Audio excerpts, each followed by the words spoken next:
MSDNC, which is, I think, the worst of all. I think they're horrible. What they say, they're evil. They're evil. They're really evil. And they're really a wing of the Democrat Party. I mean, they should be paying. Somebody should report that for campaign contributions, because it's so bad. What they say is so nasty, so horrible. You know, you don't want your family to watch it. How about me? I hear I'm going to be indicted. I said, indicted? I never learned about that at the Wharton School. Indicted? You're going to be indicted. How about me? I have to go see my wife. Darling, may I talk to you for a moment? Yes. I'm going to be indicted for no reason whatsoever on Friday. And then that happens. Oh, it's traumatic. You call your daughters, you call your sons, and you say this. And, you know, it's a terrible thing. And then I hear a couple of weeks later, I'm going to be indicted for something else, then for something else, then for something else. And now they're saying, don't indict him anymore, because they lost credibility. But how about that? You go 4 times to tell your kids. And even the lawsuits, it's all inspired. All inspired. No, these are sick people. These are people that are actually sick. I mean, and they're just destroying our country. And if we don't take it back, in 24, I really believe we're not going to have a country left. There's not going to be anything left. And you see it less, because, you know, you're here in this great state, and I heard Christie use that term, flyover, but it's flyover, and everybody admires you when they're looking down. They'd like to be here with you, because they know what's happening on the West Coast, and they know what's happening on the East Coast. And it's not pretty.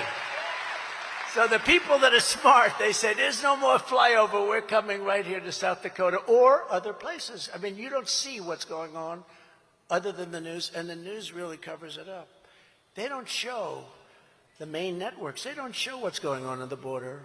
It's peanuts. What they show is nothing compared to the facts. This is an invasion and a destruction of our country, and they don't want to show it because they want that crooked guy to be reelected if he makes it to the starting gate. I don't know if he's going. And, you know, I used to treat him with a modicum of respect, because I have respect for the office of the presidency, and I would never talk the way I talk now. But when they indicted me for nothing, for free speech, I said the election was rigged and stolen, which it was, and everybody knows that. Everybody knows it. Free speech.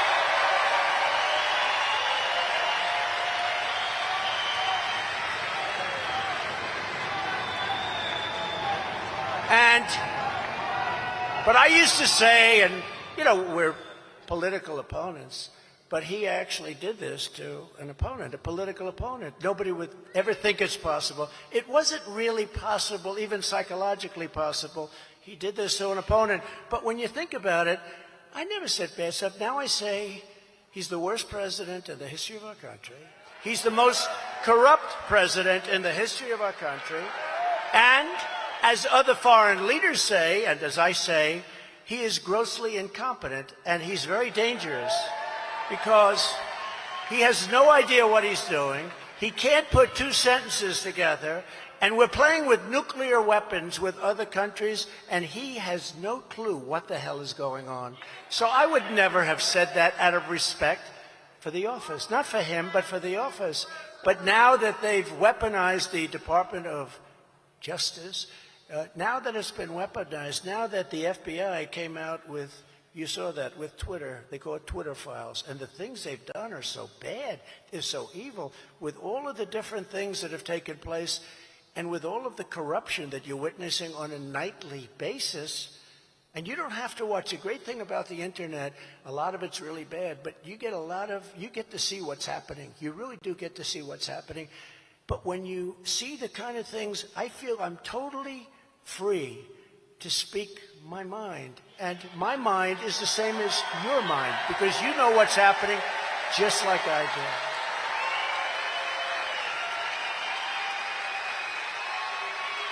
But we will, because they won't, because they don't care about South Dakota, that I can tell you. But we will stand up for South Dakota workers, and we will stand up for South Dakota farmers. Nobody's ever taken care of the farmers like President Trump. As your president, I took on communist China like no administration in history, bringing hundreds of billions of dollars, as you know, pouring into our treasury, hundreds of billions. They didn't like me too much. Actually, I think I got along very well with them considering what we were doing, but what we were doing was fair. When no other president had ever gotten literally 10 cents, they never had 10 cents. We got hundreds of billions. I gave our farmers, out of the money that we got, $28 billion. That's why I say your state, Iowa. I'm going to Iowa tomorrow. I said somebody, and I don't like to say it too often because I don't believe in doing that, or I knock on wood. I have a lot of wood. This is a real wood. A lot of these things are plastic. This is the real deal. But, you know, I don't like saying things like nobody else could do this, nobody else. But nobody else could have gotten you $28 billion for your farmers. And I said to the people of Iowa, I said to the people of Nebraska, we're represented very well, Charles, I said, we can't possibly lose, because I got the farmers $28 billion from China. Nobody else would even think about it. Nobody else would think about it. And I'll just tell you, you know, a guy who was very disloyal because I got him elected, so I call him Ron DeSanctimonious. He strongly opposed my protection for our farmers. I protected our farmers very simply. And by the way, those farmers got big checks. Any farmers in here got big checks? Yes? Yes. Oh, he's happy. But that goes to the people, that goes to the workers, it goes to everybody. But we had $28 billion. I said, nobody else is going to be able to do that. I said, there's no way I'm going to lose farm states. But very simply, DeSantis sided with the communists in China, and he fought very hard that this not take place. He also opposed Medicare, and he opposed a thing called Social Security. Remember this about a politician. Their first idea is always what they go back to. So now I'm sure he's changed. I don't know. I don't watch him. He's gone so low in the polls, I'm not really watching him. They say, sir, forget about him. He's gone. I say, no, nobody's gone. Nobody's gone until it's over, right? It ain't over till it's over. Yogi, the great Yogi Berra, great philosopher. But DeSanctimonious voted to get Social Security. Think of it. Social Security 3 times. Voted. Hands up, voted. He is a disciple of Paul Ryan, the great Paul Ryan. You know who Paul Ryan is? Was it good? And he wanted to raise, and he will raise if he ever got in here, which I don't think is going to happen, not even in 4 years. But he wanted to raise the minimum age to 70. That's a big deal. He also wanted to hit Medicare and hit it very, very hard.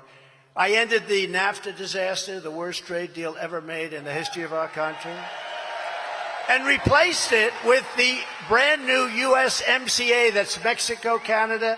They say it's the best trade deal ever made in the history of our country. I actually think, I may be wrong, you know, I made a deal with China, but I don't talk about it because once COVID came in, I said, I'm not even talking about it. But the deal I made with China is $50 billion they buy a year. You know, it started out at 4 or 3, and then we got them up to 15.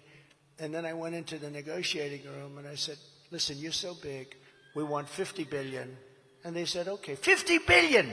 And I said, do you remember, the farmers remember this? I said, here's what you do, because the farmers went along with me. You know, it took us a year and a half to get that done because they're not easy to deal with. They're great negotiators. They were ripping off our country. They couldn't believe this was happening because usually you see the way they go now and they bow to the Chinese. They bow. They have no respect. They get no respect whatsoever. But I said, it's going to take a little long to do this. And I'll never forget, 32 farmers came to see me at the White House. Beautiful everything, beautiful room, all set up. And I said, I'm going to get you a lot of subsidy from China. And one of the farmers raised his hand. I'll never forget. This is the only time this happened. Sir, we don't want subsidy. We just want a fair, level playing field. I couldn't believe it. It's the first time that's ever happened. Because everybody else, Christie says, we want the money. We want money. The farmers didn't. They just wanted a level playing field, which they didn't have. And I went to Sonny Perdue, who was the Secretary of Agriculture. I said, Sonny, what damage have they done over the last 3, 4, 5 years to our farmers? And he comes back 2 days later. He said, sir, it's about $28 billion. I said, it's a lot. I said, we're going to get it. And I got the $28 billion, and farmers picked up big, fat, beautiful checks. And I was very happy to do it. And I said, there's no way I lose a farm. How the hell am I going to lose a farm state? Any farmer voted against me. I can't imagine that. So I was a little bit cockier than I should be, but now I will knock on wood just in case. But I don't see how we can lose with the farmers. And with the manufacturers, same thing. But they buy $50 billion. Now what I understand is, you have to police that. You have to make sure. I used to go in once every week. Are they buying? Yes, sir, they started. Are they buying? Every week I'd say, are they buying? I didn't have to say China. Yes, sir, they are. They're buying. I bet you right now, if you look, I'll bet they're not buying anything. I'll bet they're not buying at all. And the way they push our country around, it's incredible. There's no reason for it. We had a very strong relationship, but it was a good relationship, and we did fantastically well. But that deal might have been better than the USMCA, but the USMCA, Mexico, Canada, was a very one-sided deal. That NAFTA was so one-sided. I said, we have to change it. They made some typos in the original deal many years ago. They were typos of numbers, where the typos were actually much more for them, and they didn't change it. They never even called it, you have a thing called, you call up and you say, by the way, we made some mistakes. They didn't bother changing it. That deal was so bad, NAFTA, for us. And now the USMCA is so good, they want to renegotiate the deal. They called up the Biden administration. This deal's not fair. And I hope they don't do it, because they shouldn't do it. It's a great deal for us, but I think maybe the China deal might even be better. But we made a lot of them. We made deals with Japan, because they were really ripping us big. We made deals with South Korea. You know what they were doing. Everybody, there wasn't any good deal. I said, who made all these deals? We did many, many things, and we made our country successful. We made people in manufacturing successful. We stopped them from dumping steel. We saved our steel mills. It's been such a great honor to do it, and it was sort of easy.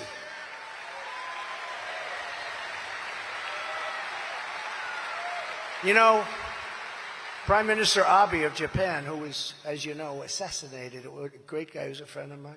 I went to him, I said, listen, Shinzo, this is so unfair, the deal that you have with America. Oh, is it really? Oh. I said, no, it's really unfair. I said, we got to redo it. He says, I knew you'd come to me. No other president came to him. He said, I knew you'd come to me, because he understood. He understood how unfair it was. South Korea, the same thing, sort of. They knew it was so unfair. I said to South Korea, we have to renegotiate the deal. We have 35,000 troops there in harm's way because you have North Korea, but I got along very well with Kim Jong-un. If I weren't elected president, you would have had a nuclear war guaranteed. If Hillary Clinton went in, or Obama in some form, maybe the form would be Biden, you would have ended up in a nuclear war. We got along after the first month or two when it was rather tough. You remember? Little Rocket Man. And he said, I have a red button on my desk. And I said, I have a red button too. Mine's bigger, better, and mine works a lot stronger than yours.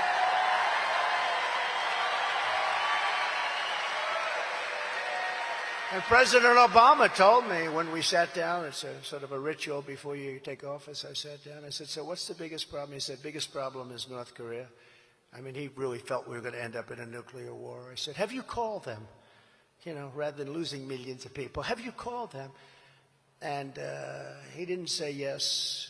And I said, well, maybe somebody should have to call. And the truth is that they did call, and they were not received well. When we spoke and we dealt, I went over there. You remember that? It was a very historic moment. Went over there. And I said to Kim Jong-un, being a real estate guy, it's just sort of natural. I said, you have the most beautiful shoreline. Think of it. You're between China, Russia, and South Korea. Look at the beautiful shore. You could have the most beautiful condos that you've ever seen and become rich as hell. You don't have to live like you're living. But he's a tough guy. He's a smart guy, and he just loves collecting nuclear weapons. That's what he does. He collects nuclear weapons. And we got along incredibly well once we met and once we started the whole thing. And we saved the Olympics in South Korea because nobody was going. Nobody wanted to be blown out of the stadium. And we came along. They actually participated in the Olympics. We had a great relationship, and it would have been great if we would have had a deal done long ago if the election weren't rigged. And that's the way it is. I mean, it's a shame. Think of what's happened to our country in just 3 years. Think of what's happened to our country. You look at the borders and you look at, we're not respected. We're laughed at all over the world. We're losing all of these countries. Saudi Arabia now is aligned with China. We don't want them aligned with China. They're very good. They have tremendous oil reserves, but we really don't need their oil reserves. You know, we have more oil under our feet, I called it liquid gold, than Saudi Arabia or than Russia. And you know what we do? We get it from Venezuela. They won't take it. We take their tar. You know, they don't have good oil. They have tar. And you know where we process it? In Houston. So all that stuff, if you're a believer in that, and I believe it to a certain extent, not like the maniacs that want to destroy our country, but it all goes up into the atmosphere. And when China's very dirty, it all blows over here, just like you ever see in the Pacific Ocean. We're taking tons and tons and tons of garbage because China dumps their garbage in the Pacific, and the tide flows it in toward Los Angeles. We're picking up their garbage. And then they say, we have to keep our claim. No, they have to participate because it blows over in 3 to 4 days. So what good does it do for us to destroy our businesses by putting controls all over the place? By we had a trucker. I saw him over here someplace, a father and a son. I said, I read last night where they want to make all of these big trucks that travel all over the country. They want to make them all electric. It doesn't seem to make sense to me. He said, it will destroy the industry because they go for 2 hours and then you have to charge them for 4 hours, right? He was saying it doesn't work, and they put it on. They don't even talk. You got to talk to the people. You got to talk to the people in the trucking industry, not to some person that wants to destroy our country. I actually believe that's what they want to do. But unlike the establishment globalists in this race, and they are globalists, I've also been an unwavering defender of ethanol, which you like right here, on behalf of the American farmers, and remain the ethanol champion. I'll keep it. It's a big factor in Iowa, your state. It's a big, big factor. Our record on the economy is unmatched in the history of our country. So it's no wonder we're up very big in the polls, leading all Republicans in the primary by massive numbers and crushing crooked Joe Biden in the general election. The new poll that came out just today, remember I used to go over the polls in the old days. I'd go over the polls only if they were good. If they were bad, I wouldn't go over them.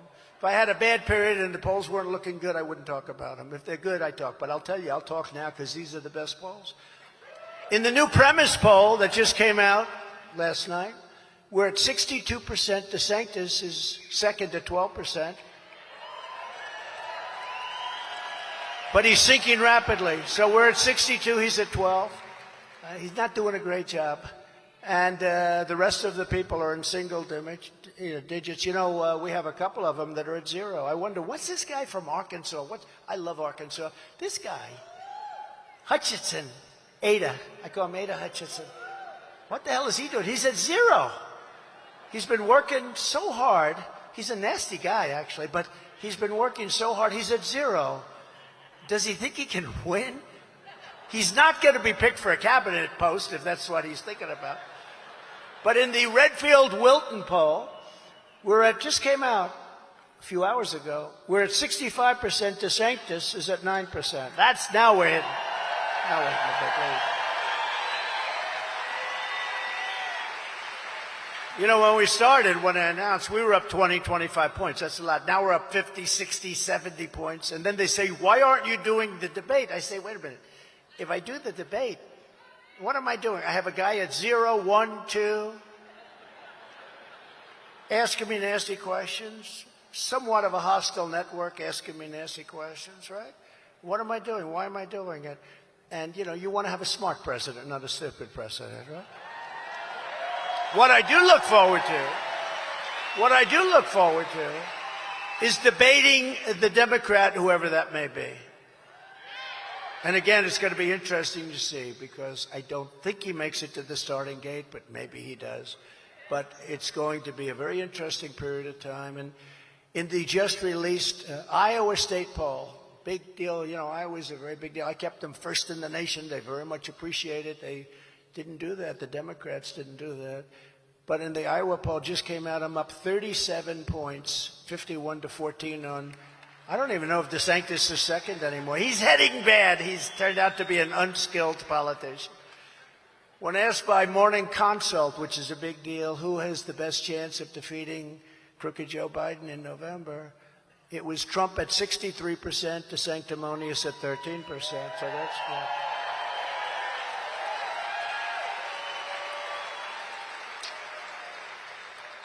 And Christie and her incredible, by the way, he's an incredible guy. Her husband is an incredible guy, and I appreciate you putting up with everything in the world of politics. It's, I don't know how the hell you do it. Incredible guy, wonderful guy. But we're doing well, and she's doing so well. I looked at your polls. I'm not going to talk about it because I think you might be beating me in the state, and that's unacceptable. Usually I come in. It's unacceptable, Christie, to have that happen. But we're leading Biden in an electoral landslide by 5 points, 6 points, 11 points, 7 points, and various other polls. A couple haven't won. You know, as a Republican, when you lead a Democrat in a presidential race by 2 or 3 points, it means you're way ahead. But it's sort of different because the polls are very skewed, it's called. But people that don't know politics, one poll came out last week, I'm leading by 3. And a friend of mine said, how the hell can you only be leading by 3? This guy, he can't speak. And I said, that's the world of politics. And we have to be so careful. We have to make sure that they don't cheat because they are cheaters. And that's the biggest fear that we all have. It's the biggest fear. Biggest fear that everybody has. Our momentum is unprecedented and hopefully unstoppable, and that's the reason that Joe Biden's ordered his leading opponent arrested on 91 fake and phony charges. 91. How many charges are they? But we're going to ask for dismissals of a lot of it. Most of it is just you ask for dismissal. It's called dismiss the charges. But remember, it's a Democrat charging his opponent. Nobody's ever seen anything like it. That means that if I win, and somebody wants to run against me, I call my attorney general. I say, listen, indict him. Well, he hasn't done anything wrong that we know of. I don't know. Indict him on income tax evasion. You'll figure it out. And you know, the good thing with me is I have a big voice, and people know me, and you know me for a long time. But people know me, and I'm able to speak. But if you're a regular politician, a really good politician, an honest politician, and you get indicted, you get a subpoena, and that gets reported in the paper and the news, you have to leave office. And the Republicans in the Senate and the Republicans in the House cannot let this go on because people are being destroyed. Lives are being destroyed by these sick lunatics in Washington.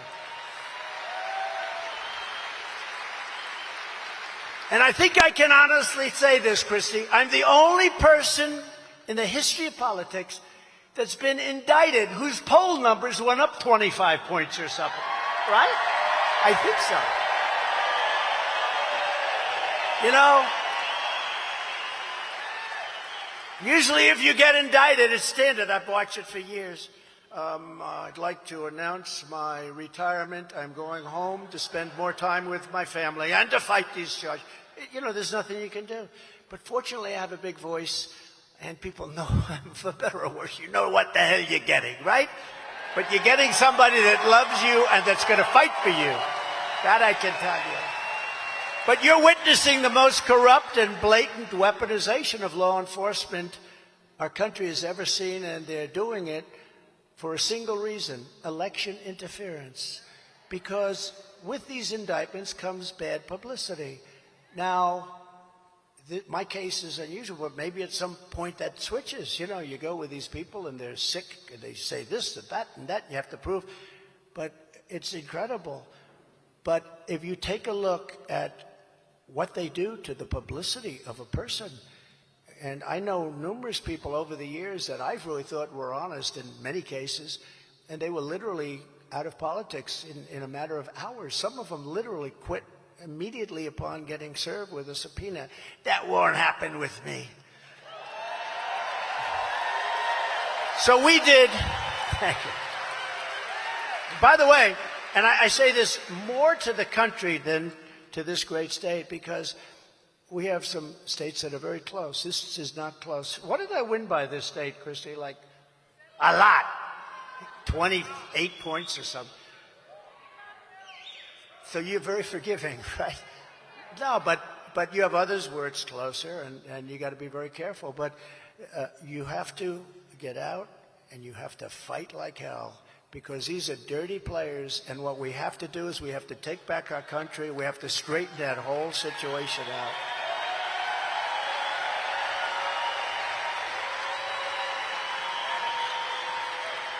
And it does. It allows me to now, because this is unthinkable, I'm president and I call my attorney general, indict my opponent. He's doing well. I'm leading Biden in all these polls. Every time I have a good poll, it seems every time I have they give me another indictment. What's this one for? But if you're the president, you're the chief law enforcement officer of the country. You remember the fake impeachments. We had impeachment hoax number 1 and impeachment hoax number 2. They were 2 fake impeachments. One was over a phone call that turned out to be exactly right. Exactly right. But what you do is you make it impossible for people to win an election. It's called election interference at a level never seen before, and we have to stop it. But if they're allowed, what will happen, whether it's me or anybody else, if they're allowed to do it, that means that the Republicans are allowed to do it, and then you get into this situation which is really very bad and very dangerous for our country. Nobody thought a thing like this could happen. We did great in 2016 and we won. We did much better in 2020 than we did in 2016, getting many millions more votes, and we're going to do even better than we've ever done before in 2024. I feel that. I mean, I see it.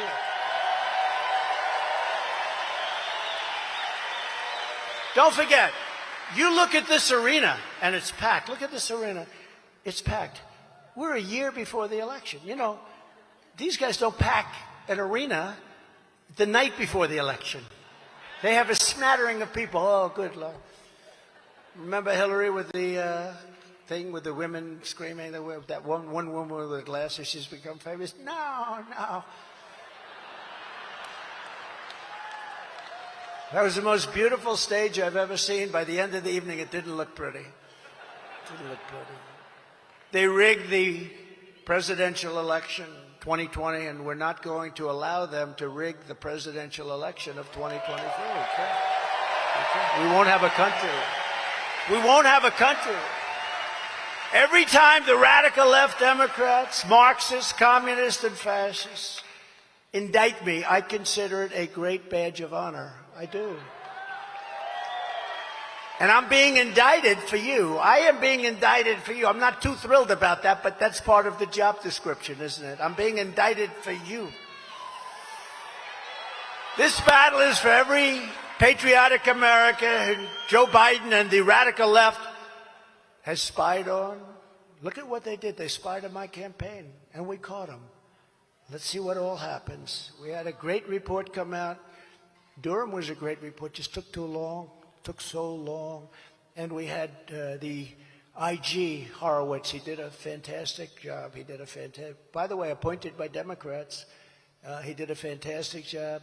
We caught him. They spied on my campaign. Think of what would happen if I spied on, let's say, Obama's campaign. Or even Biden's campaign. I wouldn't want to. It would be too boring. But let's see.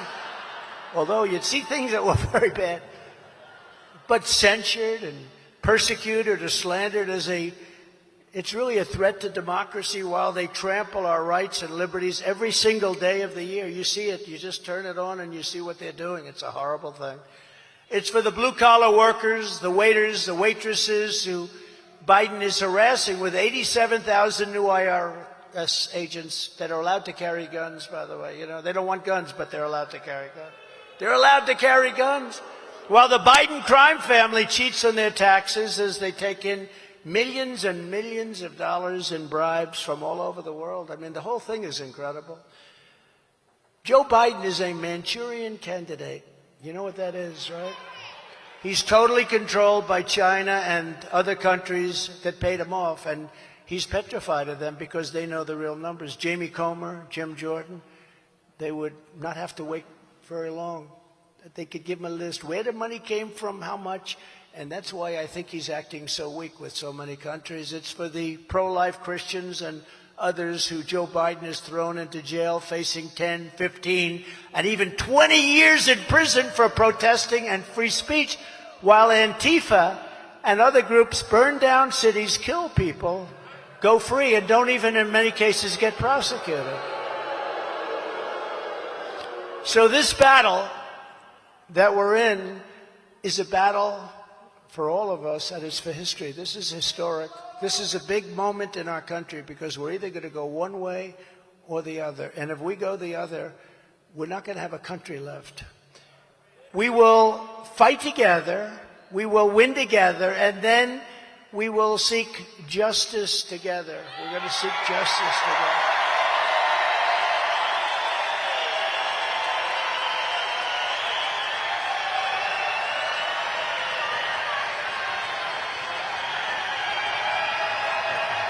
Thank you. Thank you.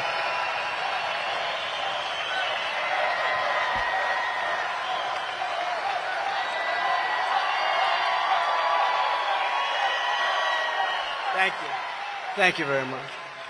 Never forget, our enemies want to stop us because we are the only ones who can stop them. They want to take away my freedom because I will never let them take away your freedom. I'd rather have it be me. Rather have it be me. A friend of mine, very smart, very tough. He said, President, could I ask you a question? What? How do you take it? Every day you get another indictment? You never had anything like this? I said, no, I didn't. I said, I don't know. You just have to take it. I'm doing it for a lot of great people. And I said, second of all, do I have a choice? Do I have a choice? I don't think so, right? Because we have to do it. We did the greatest job ever, and now we have to finish it off. We're going to finish it off. We're going to do a job like we can make this country number one. Right now we're a laughed-at bunch of fools. The world thinks we're a bunch of stupid fools because we're led by a man who should never, ever have been allowed to be in that position. He's in a position that he should have never been allowed to have. We're listening here to former President Trump make remarks, a speech over there in South Dakota to voters. A packed house tonight. Some of you will be seeing a 2-minute break, but don't go anywhere. We will continue with this live event when we come back. Their reign will be over, and America will be a free nation once again. We're not a free nation now. We're a terrible, I don't think there's ever been a darkness around our nation like there is right now. I mean, you take a look at Afghanistan, that horrible moment in history. I was with a lot of the families the other night at one of my places, and they're incredible people. They'll never be the same. They're never going to be the same. That was so unnecessary, the way we got out. I was the one getting us. I think we would have been out sooner. We would have been out with dignity and strength. You don't take the soldiers out first. You take the soldiers out last. Took the soldiers out. The rest was a field day for these people. And they would have never done that. You know, we didn't lose one soldier in 18 months. Not one soldier. Not one soldier. And Biden actually in his speech admitted that, and they gave him hell. Don't say that. That's a good thing about Trump. No, we didn't lose one soldier in 18 months, think of it, over in Afghanistan with the Taliban. And it's so sad to see. I was with these people. They're great people. They show me pictures of their sons, daughters. One came up, sir, you had to know my son. He was so good at football. He was a quarterback, sir. He could throw the ball. There's a mother. He could throw the ball so far. Could I tell you about a game that was played? You know, we have a rival. It's a local school, and they were very tough. And my son threw the ball, and he kept throwing it, and so far, I wish you could have seen it. And I just let her talk. And it was just tough. I don't think the people can ever be the same. So much of that. And they were treated so badly by our government and so badly by this man that doesn't have even a clue. He's looking at his watch. The bodies are coming in. He's going, huh. He doesn't know what the hell it says anyway, huh. It was so horrible to see the whole thing. But in addition to Governor Noem, we're pleased to be joined tonight by her wonderful husband, Brian, and her mother, Corin, who I met, who is fantastic. Now I know how this all happened. Could you please stand up, please? Karen, Brian, thank you.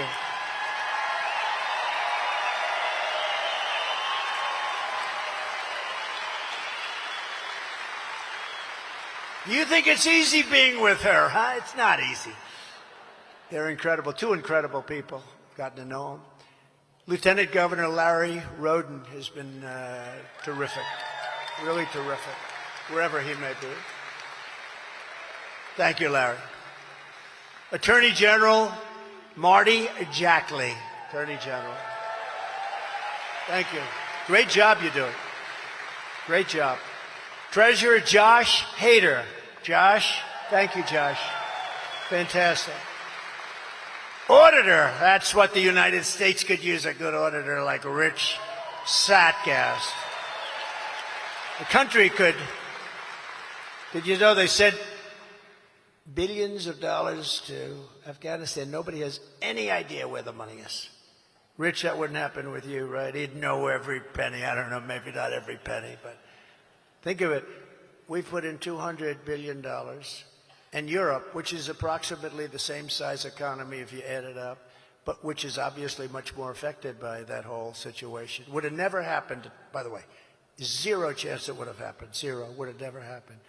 And I'll get it done, too. I'll get it negotiated done, but it would have been a lot easier. All those dead people, all those cities that are in ruins, just in ruins. But when you look at that and you look at what happened, this is something that should have never, ever happened. But Europe is in for 20 billion. We're in for 200 billion. Why? It was like that with NATO. I said, you're not paying your bills. The United States was paying close to 100% of NATO. So they screw us on trade, and then we have to protect them militarily. I said, that doesn't work. And I got them to put up hundreds of billions of dollars in one meeting. They said to me, does that mean, sir, that you're not going to defend us from Russia if we're not paid up? I said, did you pay? No, I didn't. That means you're not going to be defended. And the money came pouring in. It was an amazing thing. Hundreds of billions of dollars. That's why NATO has money to do this. But think of it. They're in for 20 billion. We're in for 200 billion. Why? Why aren't they the same? First call I'd make is NATO. You got to equalize. You got to equalize. You got to put up money. But they're dealing with stupid people, our leaders. They're dealing with stupid people. Why should France and Germany, and why should all of them put up money if we don't ask them to put it up? Nobody asked. It was like with NATO. Nobody, Bush never asked. Obama never asked. It'd go in, make a speech, leave, and that's it. We'd pay all the costs. And nobody's asking. Do you think Biden goes there? You've got to equalize. This is not right. I don't think so. I don't think he knows what the hell we're even talking about if I told him. But we have to get them to put up money. They have to put up money, because they have a lot of money. But why should they put it up if we're doing it? We sent $25 billion yesterday, and somebody said, it's a lot of money. By the way, $25 billion, that's a lot of money. It was just like on a fluke. Blinken or somebody went there, and he said, we're going to give you another $25 billion. That's more than Europe has put up. But we have to be respected again. They don't respect us at all. They respected me, and I was tough on them with all the money I took in from countries, but in particular China. But they actually do better. You can be tough, and you'll do better with them. They never treated us and me the way they treat this administration. They treat them like they're lapdogs. They call up. She said they are. Who said that? Stand up, please. Will you stand up? Who said that? Somebody. Boy. Well, you're right about that. They have to respect you. School and Public Lands Commissioner Brock Greenfield. Brock, thank you.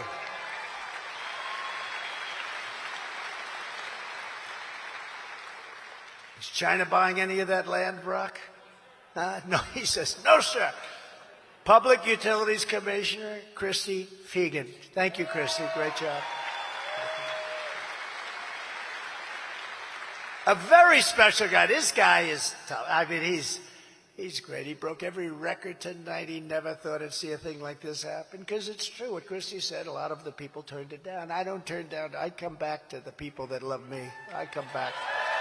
They turned it down. And if they did come, you'd have a crowd of about 100 people. But he knew what he was doing. He went to Christie. He said, "Do you think you can get Trump?" And they called me, and I said, "Let's do it. Let's break every damn record for South Dakota." He's your GOP chairman, John Wick, and he's doing a fantastic job. John, great job. Great job. Thank you very much, John. A man who's also doing something very special, Rapid City Mayor Jason Solomon. Jason. Thank you, Jason. A friend of mine and one of the most respected people in the Senate. He's a great guy, Steve Daines. Where's Steve? Where's Steve? He is doing some job, and he's my friend. We need more Steve Daineses in the Senate, because the Senate has to get a lot tougher. Steve knows that. They got to get a lot tougher in the Senate. It's sad what's happening. And a man who was my first person. He's just outstanding. That's all I could say. He said, I put him in 6 months before I ran. This is 2015 now. I said, "What do you think?" And they were doing polls, and it looked like I was doing well, beating people. And he came in and said, "Sir, I'm telling you, you're going to win." I said, "Really, you think?" And every day he'd come to my office, "Sir, you're leading, you're winning, you're leading. This poll is unbelievable. Look at it." I don't even know if it was a real poll. He just kept saying, "You're unbelievable, sir. It's the most incredible politician I've ever seen. I haven't even started yet." And he got me a little bit excited. And then I started seeing the country wasn't doing well. And I said, "You know what, Corey Lewandowski, I think what we're going to do is we're going to run." And he's a great guy and a very smart guy and a wonderful person and a friend of everybody, Corey Lewandowski. Where is he? Where is he? It's true. Were they real polls, Corey? You better tell me. Oh, he said no. He said no. I have a feeling that might be true. Thank you, Corey. Great guy. With the help of many of you in this arena, in 4 short years, we achieved more than any administration in the history of our country. We have to. And I say that all the time, and the fake news doesn't even correct me. We've done so many things. We became energy independent for the first time in history, and soon would have been energy dominant for the first time ever. Making billions and billions of dollars, rapidly paying down our staggering $34 trillion in debt. We're going to pay it down so fast.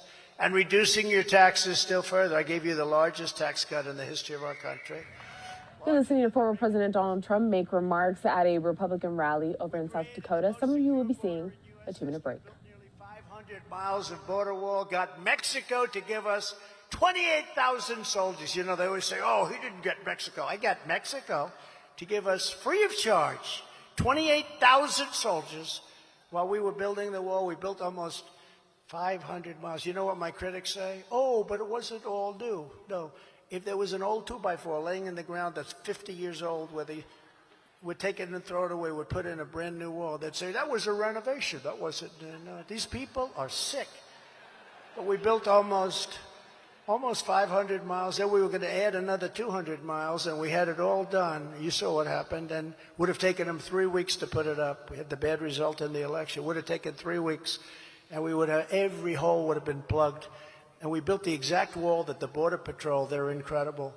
Brandon Judd is incredible. Tom Homan is incredible. We have incredible people, and they want to do their job. It's you know, they could sit back and they could just not do anything. They really want to do. They love the country. They want to see it happen.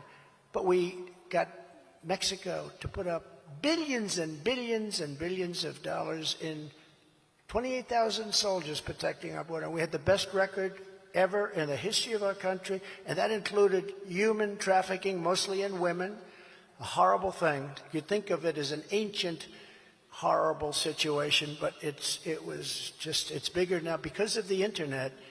It's this massive, massive business, much bigger than it was 100 years ago and 200 years ago. It's horrible, but we had it to the lowest point it's been in decades. And we had drugs down to the lowest point they've been in decades.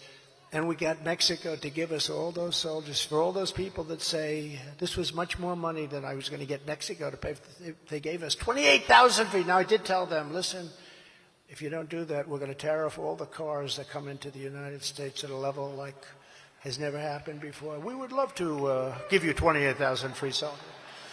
Sir, we would love to give you 28,000. You know, when I first told them about that, we need 28,000 soldiers, your soldiers, free of charge. We need them on the border. And they looked at me like, are you kidding? Then I said, no, we have to have it. No, we won't do that. I said, yes, you will. You will do it. I'm telling you, you will. And we had a person at the State Department, a woman who was great. She was dealing with Mexico for 25 years. Sir, he'll never do it. She was very good, but she was never able to get anything. But she said, he won't do it. They won't do that. And I said, yeah, they will. Then when I met with the representative, the top guy, and I said, yeah, we want 28,000 soldiers. He said, we're not going to do that. Why would we do it? You're going to do it. You're going to do it.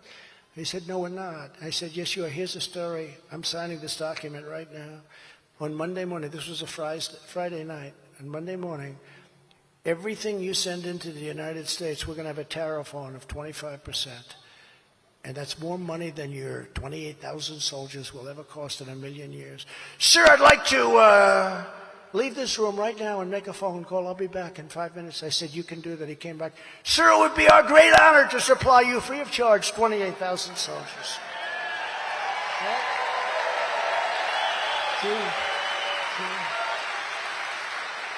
And when I was negotiating, I said to Brandon Judd, and I said to Tom Homan, and I said to all of the people that were there that are so great, we had that border so good. It was so, all he had to do was go to the beach, okay? Which he does anyway, but he destroyed everything. If he went to the beach, who the hell is telling him to go to the beach every day?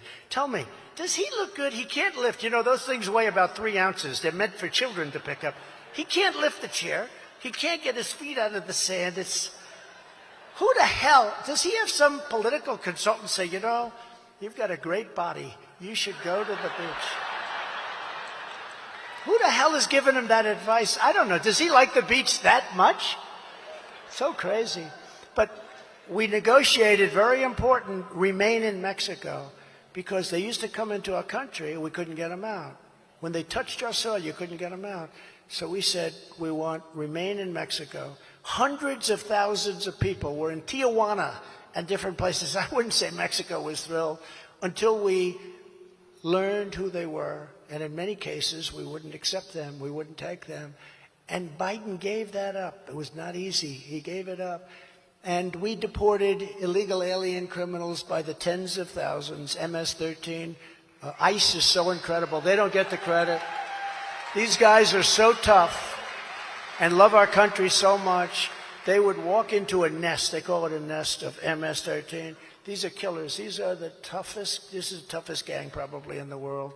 A lot of them go to Long Island, they go to different places, but Long Island, for whatever reason, and we have thousands of them. We got rid of thousands, but these guys would walk into a nest and you just see fists flying. I mean, it's the most incredible thing. Who the hell wants to do it? See that guy there with the black? You're stand up, please. You're a tough guy. You're not going to do that job. Right? Oh, he voted for Trump. I like him. I knew he's got a thing. I vote for you too. But you wouldn't do that job. I wouldn't do the job either. But these are tough people, and they love our country. And they were taking them out.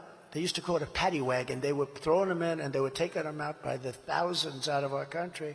And we had a problem because these other countries, like El Salvador, all of these different countries, they wouldn't take. Guatemala, they wouldn't take the people back.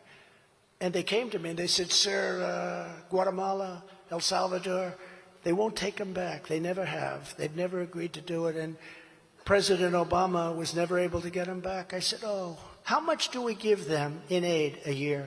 Sir, we give them 75 million. I said, I think you're wrong. I think it's 10 times that amount. Sir, I'd like to check. He comes back. Sir, you were right. It's 750 million. I say, well, that's peanuts compared to what we do, but it's a lot of money. So I said, inform them that effective immediately, we're not making any economic development payments to the country.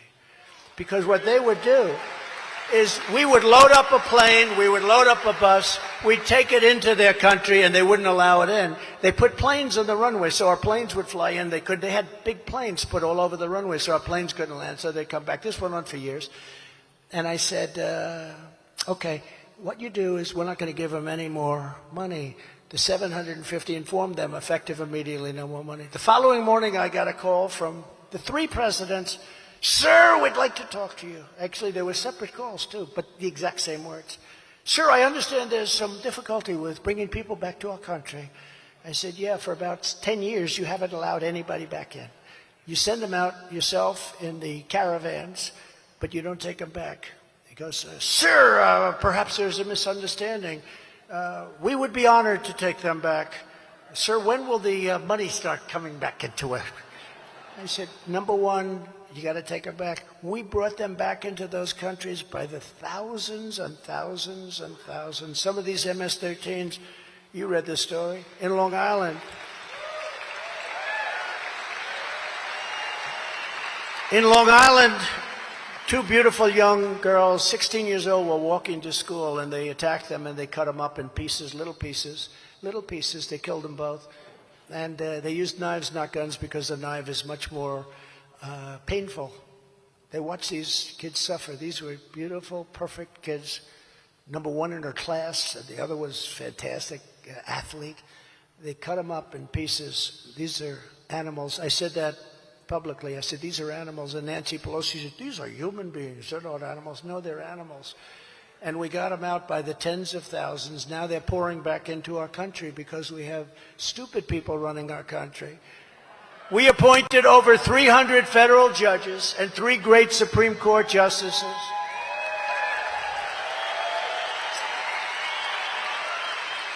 And I'm going to tell you something, because it's really a positive. It's a big positive, but they try and play it as a negative. Last year, those justices bravely and incredibly ruled on something that everybody has wanted for decades, for 51 years. They ruled to end Roe v. Wade. That was a big thing. You're listening to former President Donald Trump make remarks at a GOP rally over in South Dakota. Some of you will be seeing a 2-minute break. And it's probably cost us politically, because the other side got energized. And, you know, they're the radicals, not the pro-lifers. But now pro-lifers have a tremendous power to negotiate. They have a power. You had no power to negotiate, because with Roe v. Wade, you couldn't negotiate. They could do anything they wanted. We didn't have any of that before this ruling. This moves the issue back to the states, where every legal scholar said it should be. And like President Ronald Reagan, good man, but like Ronald Reagan before me, I support the 3 exceptions for rape, incest, and life of the mother. I support. Not everybody does. I think a large portion do. I think you should, but again, that's your own feeling. Remember, the Democrats are the radicals on this issue because they're willing to kill babies in their 5th, 6th, 7th, 8th, 9th month, and even after birth. They're willing to kill babies. So when politicians talk about this, they have to say that they're the extremists, because if you're willing to take a baby out of the womb in the 8th month or the 9th month, or after the baby's born, remember that crazy governor, the past governor from Virginia, where he said, when the baby's born, you make a decision. And just recently with the Supreme Court. So that, by the way, the pro-life question, it's going to get you in a position where a lot of tremendously good things are going to happen. 52 years they tried to get that out. We did it. And now you're going to be in a position to do what everybody knows is right. And it's a very important decision. Nobody thought it would be possible to get, but it's something that's very important. The Supreme Court also approved something that nobody thought they would ever see, merit-based systems of education. In other words, if somebody is going to college and has all A's and wants to apply all A's, the best of everything, works so hard and gets rejected by somebody that didn't have anywhere near the academic credentials, nobody thought that would ever get approved. And that was so important. That was such a big thing. It's called merit-based. We have to go back to a merit-based country. But that was just the beginning. Here's just some of the agenda I'll be immediately implementing when it's all of us, when we become 47th President of the United States of America. Before I even arrive at the Oval Office, shortly after I win the presidency, I will have the horrible war between Russia and Ukraine settled. He would have never done it. I know them both. You got to say. When I was on CNN, I said, I want to see whose side are you on? I said, I'm on the side of people not being killed. I'm on the side of hundreds of thousands of people are dying, and I think that's going to be one of the bad things later on when you find out the real number of people dying in that war. You know, they'll knock down a city, they'll knock down an apartment house, they'll say 2 people were injured. They weren't injured. There were hundreds and hundreds of people killed. Those buildings don't come down and you have 2 people injured. Big buildings coming down, or buildings that are 1,000 years old with the golden domes. You can never do that. But much more importantly, the people. So many people, tens of thousands, hundreds of thousands. It'll be millions. It's already millions. And it's a very, very sad thing. And the numbers are far bigger than anyone understands. And I'll get that done. I'm the only candidate who can make this promise. I will prevent World War III. I will prevent it. Nobody else is going to prevent it.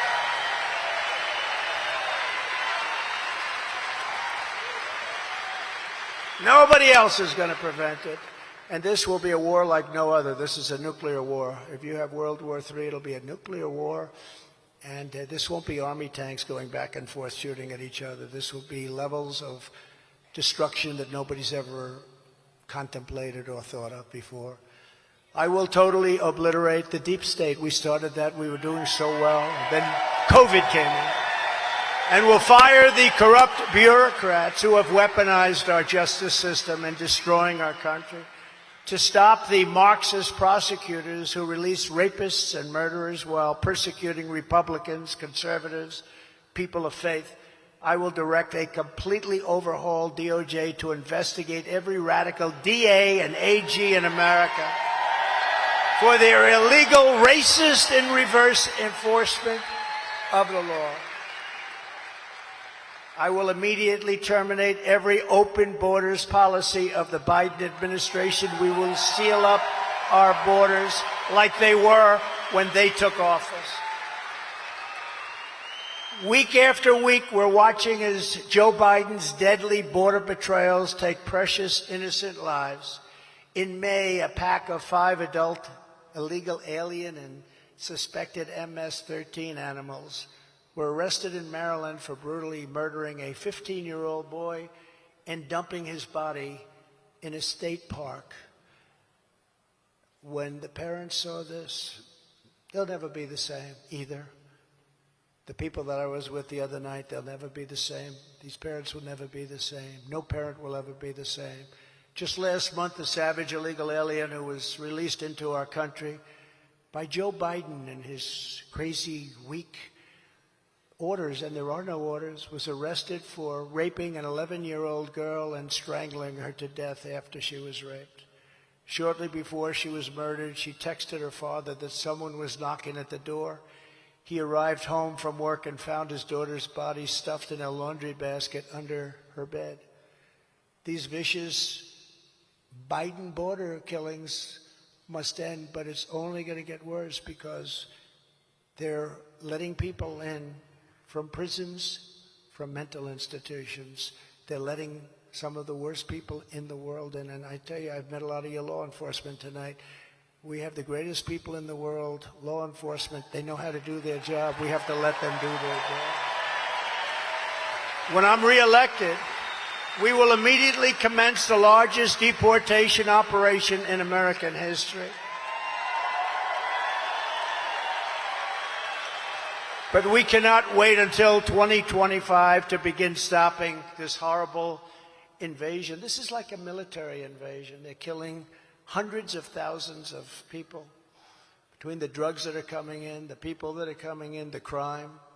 That's why tonight I'm calling on congressional Republicans to ban Joe Biden from using a single tax dollar, no taxpayer money, to release or resettle illegal aliens into the United States, starting on the government funding deadline of September 30th. Steve?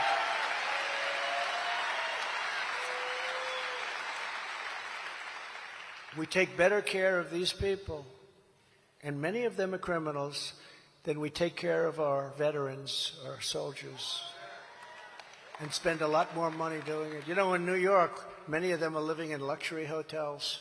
Luxury hotels, hotels that you wouldn't want to go to because you wouldn't want to pay the price. Luxury hotels, it's not even believable. The time for talk is over. Now is the time for action. And they should immediately defund. Time for action. People are tired of talk. People are tired of talk. I said to our First Lady the other night, you know, this is big stuff.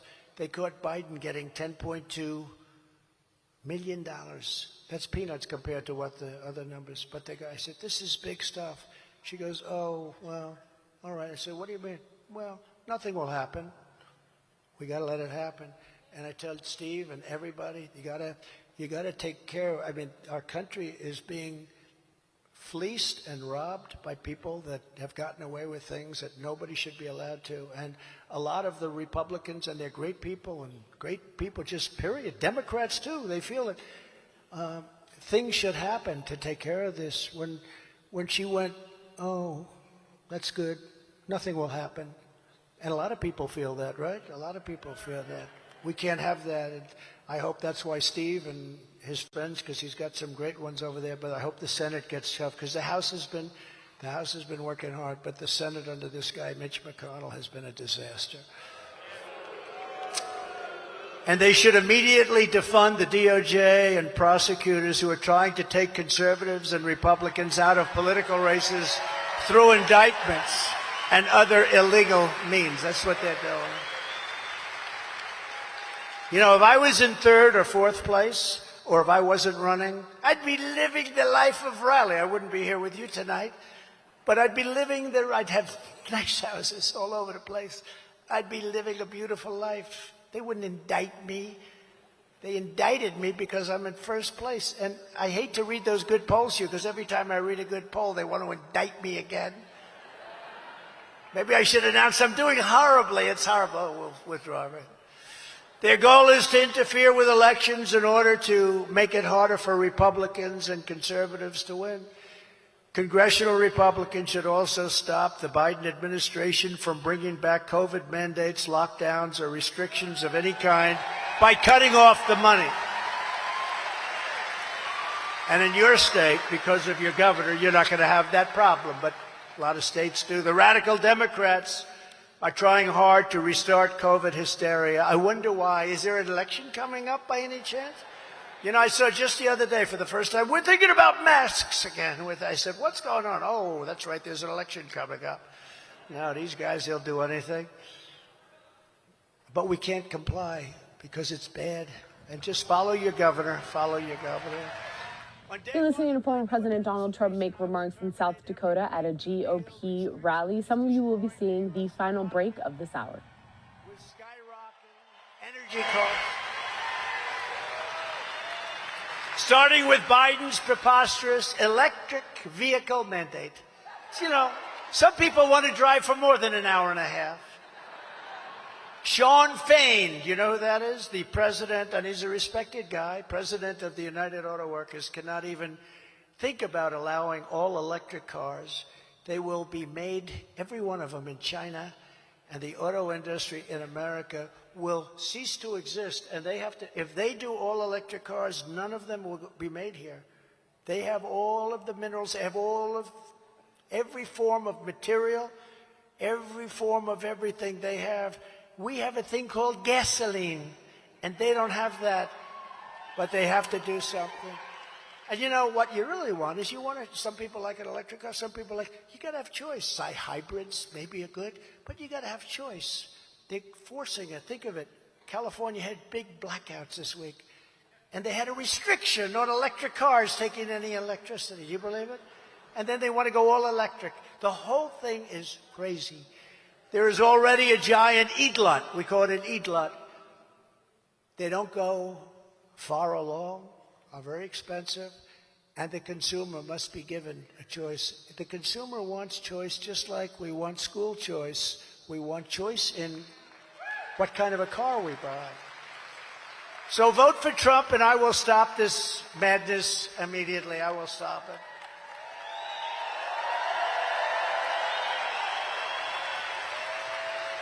And, you know, when you think about it, Mexico and Canada love Biden. They love this idiotic policy. That's so good for them. They won't follow suit.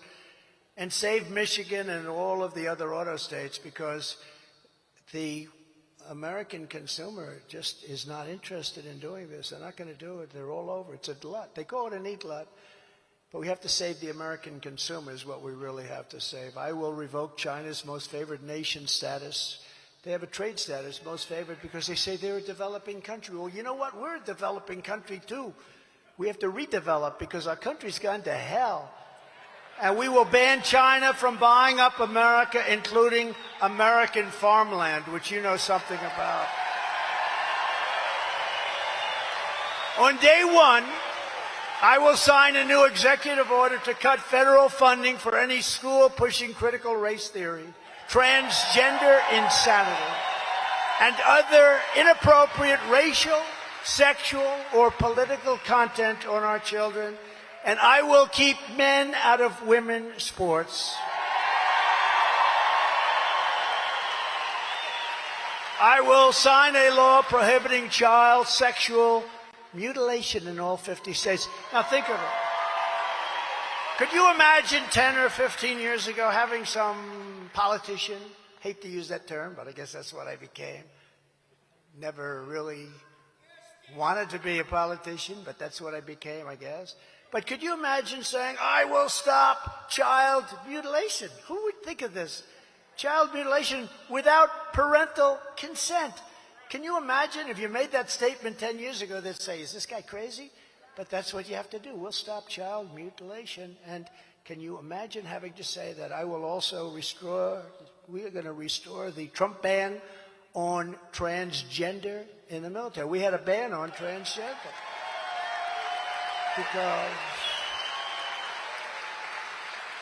And I went to generals. I say, what do you want to do? No, sir, please do it. But then you see the same guys on television. Well, I'd like to. They just, it's very sad. You know, I had a ban, and tremendous amounts of drugs are necessary, a lot of other things. You're not allowed to have drugs in the military, so just there. And I love everybody. I mean, I love everybody, but it's not something that works, as people will tell you, as generals will tell you, as people in the military will tell you. So I had a ban, and immediately they released that ban. And, it's not a good situation. Just as I did for 4 years, I will fully uphold the Second Amendment. The Second Amendment is under siege.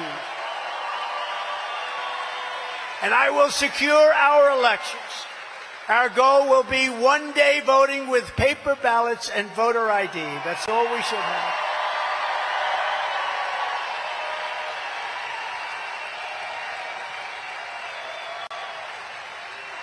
But until then, you got to get out and vote.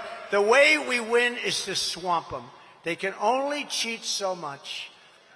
And, a lot of people say, oh, vote early, go vote early, vote Tuesday. They had a vote in Arizona where many of the machines were broken, the Republican machines, of course, for Carrie Lake, who's a wonderful woman. But they had a vote, and they got there on Tuesday, and they stood in line for hours and hours and hours because a big percentage of the machines were not working. Terrible thing. This is what we must do to restore our country to greatness. Together we are taking on some of the most menacing forces and vicious opponents our people have ever seen. We've never seen anything like it.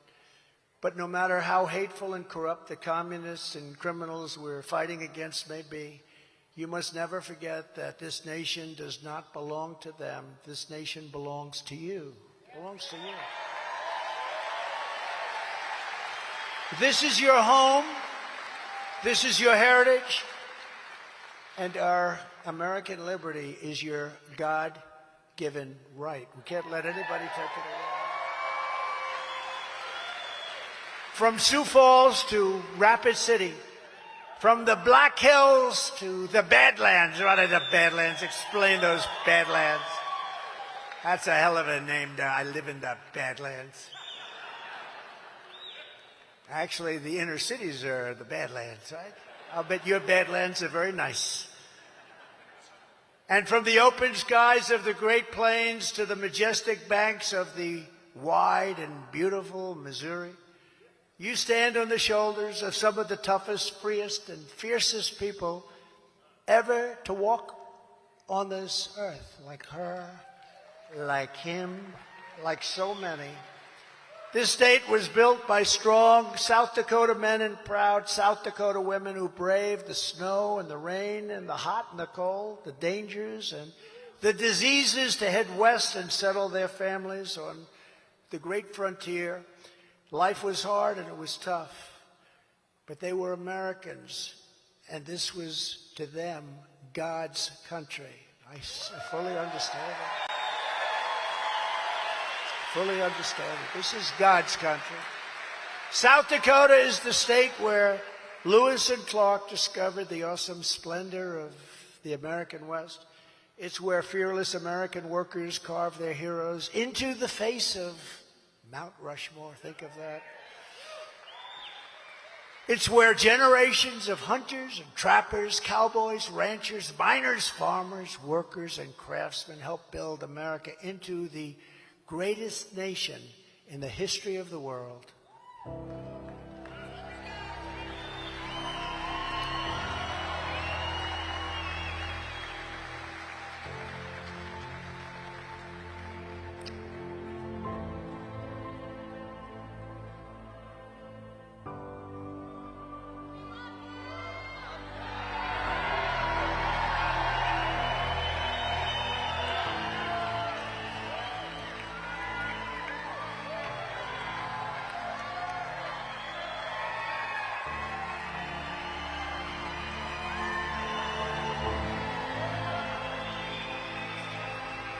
But now, we are a nation in decline.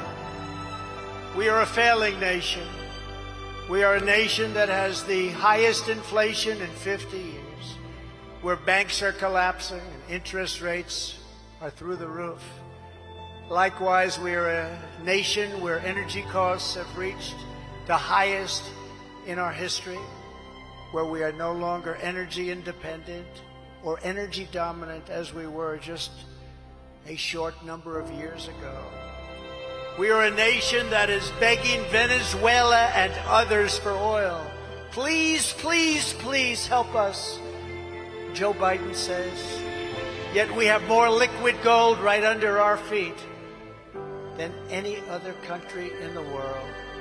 We are a nation that just yesterday heard that Saudi Arabia and Russia will be reducing their output of oil and substantially